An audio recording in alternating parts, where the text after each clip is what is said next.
welcome to RCKicks. In today's show we finish up the chassis build for the Schumacher XLS. If you haven't seen the previous video, I'll put a link up here.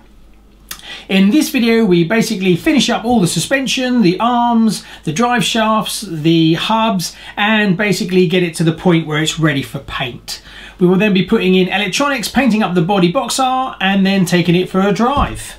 So no further ado, let's crack on and get this chassis finished. Well, there you go. I've managed to get this far.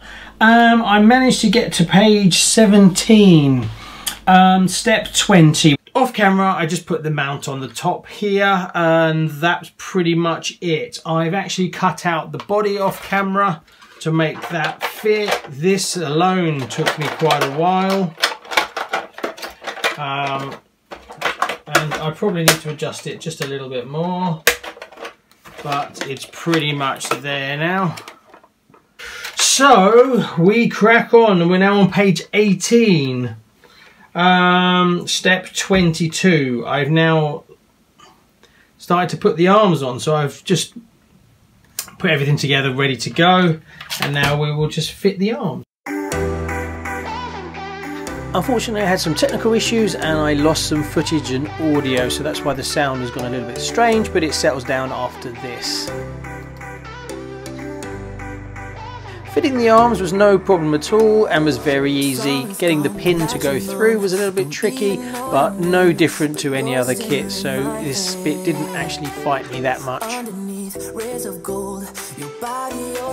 The scene, Romsey, England, 1987.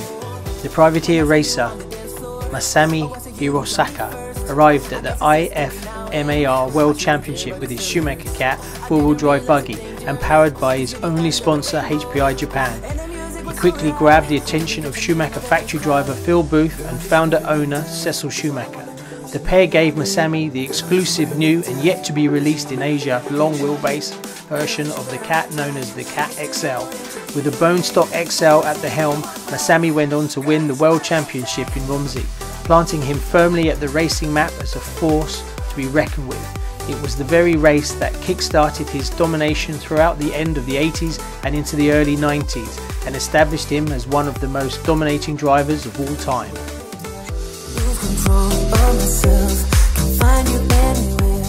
So it didn't take me long to get the rear lower wishbones on. By now I'd started to suffer from finger fatigue. I did look around to see if there's any upgrade parts for the lower wishbones, but I couldn't find any.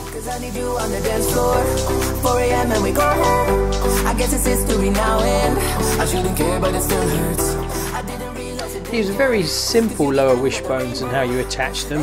I was surprised just how precise they were. There wasn't much slop in them at all.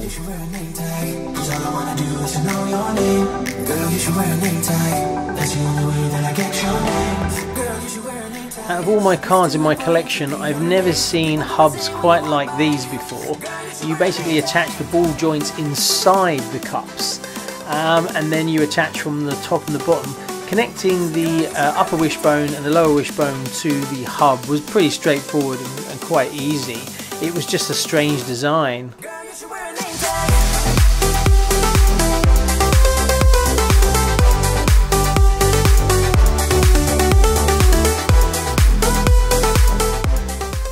We're just finishing up the arms, and then we're going to be tackling the suspension. Now, the suspension for this car is renowned for being a pain because it has pins in it that you have to pull tight, and they're very difficult, so I wasn't looking forward to doing that, but it was just nice to finally get to a point where the kit was starting to look like a car.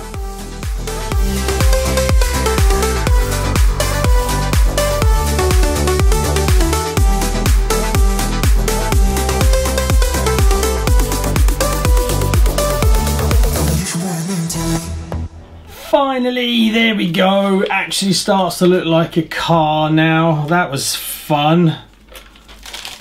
Finally, that's that section finished. So that's the arms done. We now move on to page 33, which is step 34, which is basically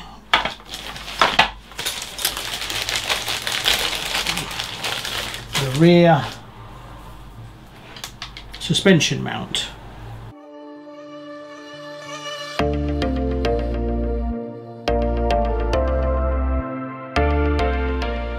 Now Schumacher produced a carbon upgrade replacement part under SCHU 7266. I'm not sure whether I'll end up adding this to this kit or not.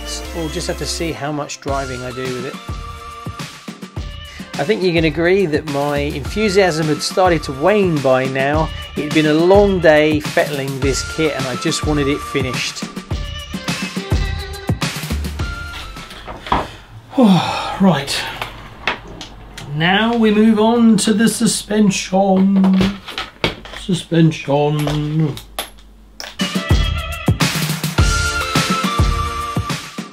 Unfortunately, the pliers that I purchased to deal with these shocks was the wrong size, so it didn't actually fit, so I couldn't compress the locking clip that goes into the bottom. So I ended up using a pair of tweezers, which, yes, it worked, but it was a complete pain. But it was the only way I could actually get the clips in so I could carry on with the build. This again just added to the length of the day.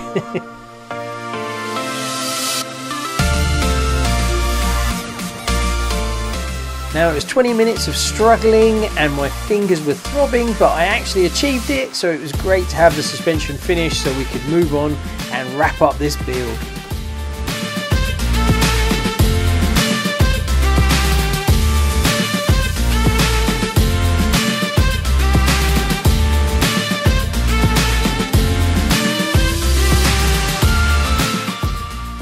Getting the air out was nice and easy, so once I built the shocks they were lovely. They all went together fine and the dampening was working just as it should do.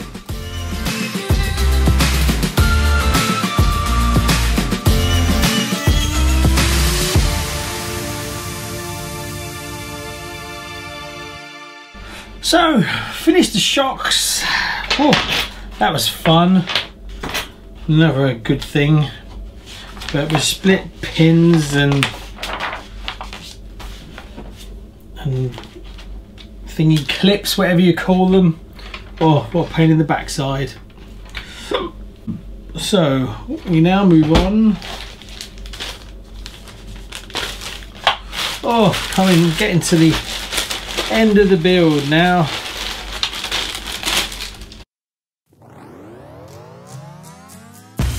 I think you can agree I was pretty knackered by then, but luckily fitting the actual shocks to the chassis was super easy, so it was nice to have a bit of a respite from fighting with parts. So I did recover slightly after this and it felt like a bit of an achievement to get the suspension all on.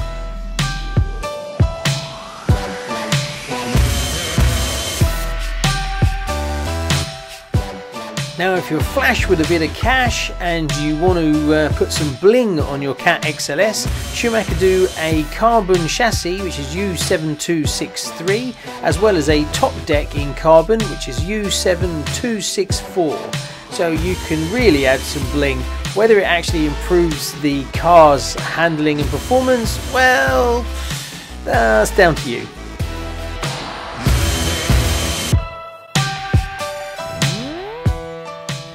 In the Schumacher kit you get two options for your shock oil. You get a 45 watt and a 35 watt. Now I put 45 in the rears and 35 in the fronts. I have no idea whether that was the right thing to do or not, but I assumed that the back of the car will be slightly heavier, so I went with the 45 in the rears. Comment below if you think this is right, wrong, or I should change these for something else. Obviously once I drive the car I'll get a bit of understanding of whether I need to adjust it or not, but if you had more experience, let me know in the comments below.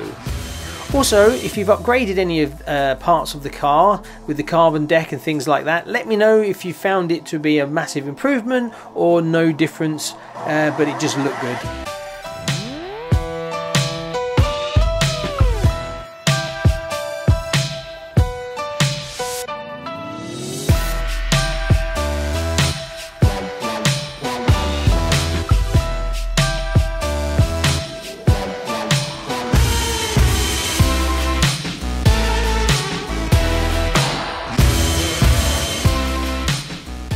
So there you go, that's the chassis totally finished.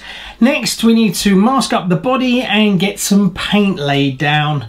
Now I'm waiting on a nice sunny day so that I can get outside and spray this, even though I have a new mask, but the wife is having a go at me for painting inside because it's stinking out the guest bedroom.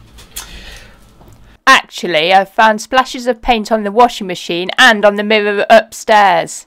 But apart from that, electronics are on their way, as well as a few extra bits and pieces. I've got the rear sway bar option coming, as well as I need a pinion gear, and I've got some road tyres that have turned up, but I'm waiting for the rubber inserts to come so that I can drive it on the road as well as on the dirt.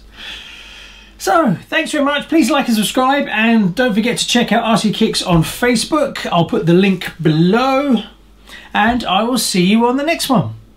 Bye bye.